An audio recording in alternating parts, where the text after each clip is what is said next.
जी बिल्कुल नाज़रीन, ख्वाजा सरा जेंडर और ख्वाजा सरा कल्चर में क्या फ़र्क है और ख्वाजा सरा माफिया, क्योंकि हमने आज तक नहीं सुना, क्योंकि हम सुनते हैं ख्वाजा सरा बहुत ही रूहानियत है, लेकिन इनमें भी माफिया पाया जाता है और वो किस कदर घिनौना ख़तरनाक होता है। तो आज हम जानते हैं ज़री राजपूत से कि इसमें क्या फ़र्क है और कितना ज़्यादा ख़तरनाक होता है ये माफिया। अस्सलाम वालेकुम। वालेकुम सलाम।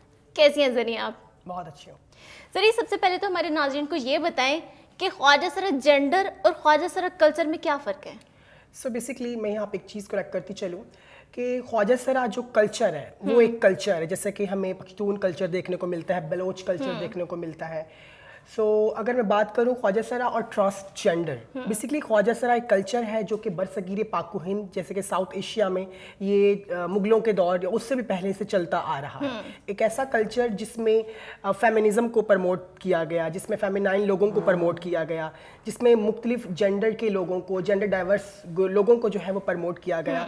और मैं समझती हूँ कि एक ऐसा कल्चर है जो बगैर किसी रंग, ज़ात और नस्ल और मज़हब के और फ़िरके के ये लोगों को एक साथ रखता है, जिसमें मार्जिनलाइज तबके होते हैं और ये मुगलों के दौर से चला आ रहा है। सही है। और अगर मैं बात करूं ट्रांसजेंडर की, ये एक जेंडर है जो कि वेस्ट का एक लफ्ज़ है और इस लफ्ज़ ने जो है ट्रांसजेंडर और ख्वाजा सराओं के बीच में कॉन्फ्लिक्ट डाल दिया कि ट्रांसजेंडर तो वो होता है जो मर्द से औरत बने, अच्छा भला मर्द हो और वो अपने आप को औरत में कन्वर्ट कर ले।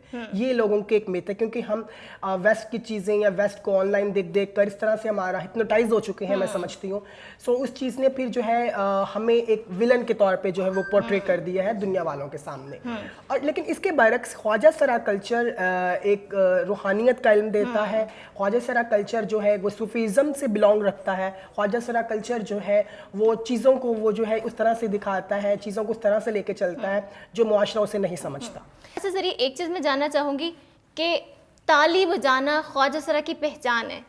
ये ताली बजाना मतलब खुद से बजती है, आप लोग किस तरह से, मतलब ये हम हर ख्वाजा सरा को देखते ताली ज़रूर बजाते, ये क्या चीज़ है, किस इसके पीछे क्या है? ये नेचुरल है?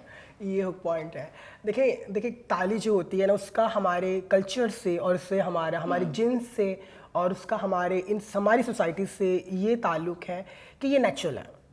बेसिकली इसे आम जब आप बहुत खुश होते हो तब ताली बजाते हो? खुश भी होते हैं, जब बहुत गम में होते हैं, या एक ऐसा मतलब मैं समझती हूँ एक माहौल जिसमें एक ख्वाजा सरा या ट्रांसजेंडर पर्सन या एक मूरत जो है बहुत दुखी होती है और वो ताली बजा के किसी को कुछ कह दे फिर नहीं सही रहता।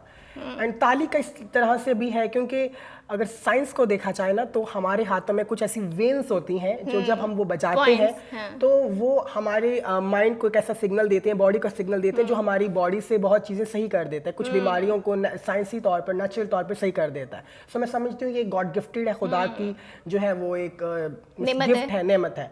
तो ट्रांसजेंडर को इससे भी है। और मैं समझती हूँ एक 6 फीट का मर्द या औरत जो है वो नहीं बजा सकती उस तरह जिस तरह ख्वाजा सरा बजा सकता है। अच्छा, जो बच्चे होते हैं क्या इनको बचपन से कुछ सिखाया जाता है? जैसे आपने कहा कि कुछ बहुत अच्छे होते हैं और कुछ कांटेदार होते हैं, तो क्या रूल्स आप लोगों की लाइफ में भी होते हैं जैसे हमारी लाइफ में होते हैं कि जी जो शादीशुदा हैं उनसे दोस्ती नहीं करनी, मर्दों से दोस्ती नहीं करनी, तो आप लोगों के इसमें रूल्स होते हैं? देखिए रूल्स तो नहीं होते।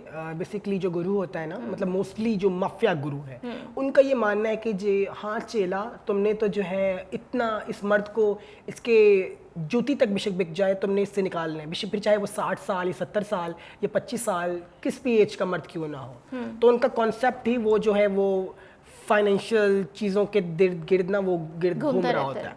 सो ये एक चीज़ है।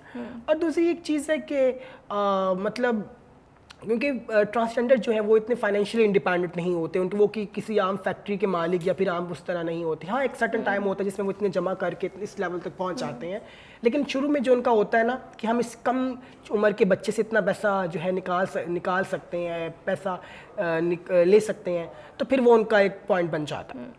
अच्छा, दफातर की आपने बात की, एक आम लड़की होती है जब वो जॉब करती है तो उसको कहीं ना कहीं अपने एम्प्लॉयर से, बॉसेस से, कहीं से हरासमेंट का सामना करना पड़ता है, एक आम लड़की को करना पड़ता है, तो आप कैसे उन तमाम चीज़ों को फेस करेंगी?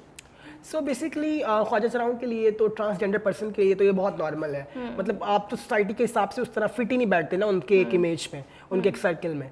तो उनके लिए तो मैं आज भी आ रही थी तो मुझे 3-4 ने हरास किया और जैसे उनका फ़र्ज़ है हरास करना, और मैं समझती हूँ और इस फ़र्ज़ को शायद वो किस तरह देखते हैं मैं ये नहीं समझती, लेकिन आज तक किसी ट्रांस ने नहीं किया होगा, और अगर किया है तो वो एक अलग सिनेरियो होगा। अच्छा जरी बहुत से इंडिविजुअल्स हैं जो कि बहुत ही ख़ास दिन होते हैं, जैसे 8 मार्च है, तो उन पर वो क्लेम करते हैं कि वो ट्रांस विमन हैं या ट्रांस इस तरह से कुछ भी कहते हैं, हालांकि नहीं होते। क्या ये एग्जिस्ट करते हैं और इसका आपकी कम्युनिटी पे कितना असर होता है? बिल्कुल। सो अगर हमारी बात जब ट्रांसजेंडर पे होती है, ट्रांसजेंडर मैन एंड वुमेन की होती है, और आपने बात की कि कुछ स्पेसिफिक डेज होते हैं जहाँ पर बहुत से लोग आ रहे होते हैं एंड दे कॉल के वी आर ट्रांस वुमेन, या मैं बहुत शुरू से पार्ट रही हूँ 22 से औरत मार्च की और ऐसे बहुत से फेस्टिवल्स की, जहाँ पे हमने आकर सीधा अपनी आज़ादी के ऊपर बात की। बिकॉज जैसे 8 मार्च होता है वो औरत की आज़ादी का दिन होता है, औरतों के हकूक़ का दिन होता है। तो अगर मैं अपने आप को I call my self as a trans women और मेरे आईडी कार्ड पे ये लिखा हुआ है ख्वाजा सरा औरत, ये औरत ख्वाजा सरा लिखा हुआ है। तो अच्छा, आप सहाफ़ी बन रही हैं तो आप किसको फॉलो करेंगी कि जब मैं सहाफ़ी बन जाऊँगी तो ये मेरे रोल मॉडल हैं?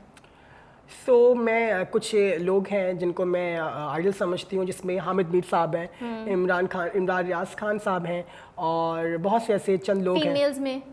फीमेल्स में अब तक कोई नहीं है। हमारी ट्रांस पर्सन थी, उन्होंने फिर अपना ये सब जर्नी छोड़ दिया। फॉर मी साउथ पंजाब की पहली ट्रांसजेंडर हूँ जो सहाफ़त की दुनिया में कदम रखती हूँ, और ये समझती हूँ कि इस माइक और अपने कदम के ज़रिए मैं जो हूँ वो आवाज़ बन सकती हूँ उन पसमानदा लोगों की, जो पसमानदा लोगों की आवाज़ें अब तक दबी हुई हैं। और यही मेरी अपने इनिशिएटिव ट्रांस यूथ वॉइसेस का भी यही जो मैं समझती हूँ कि मिशन और विज़न है कि हम उन लोगों की आवाज़ें दुनिया तक सामने लेके आते हैं जो आवाज़ें अब तक दबी हुई थी। जी बिल्कुल, ज़री राजपूत हमारे साथ मौजूद थी जो कि सहाफ़ी बनना चाहती हैं, बहुत पैशनेट है और कहती हैं कि वो तमाम आवाज़ें जुल्म जो आज तक हमने बर्दाश्त किया था उनके ख़िलाफ़ मैं काम करूँगी ताकि आने वाले जितने भी ट्रांसजेंडर हैं वो महफूज रह सकें। जी, अपनी मेज़बान फ़ज़ा हुसैन को इजाज़त दें। अल्लाह हाफ़िज़। वैसे ये नहीं कहा था मैंने।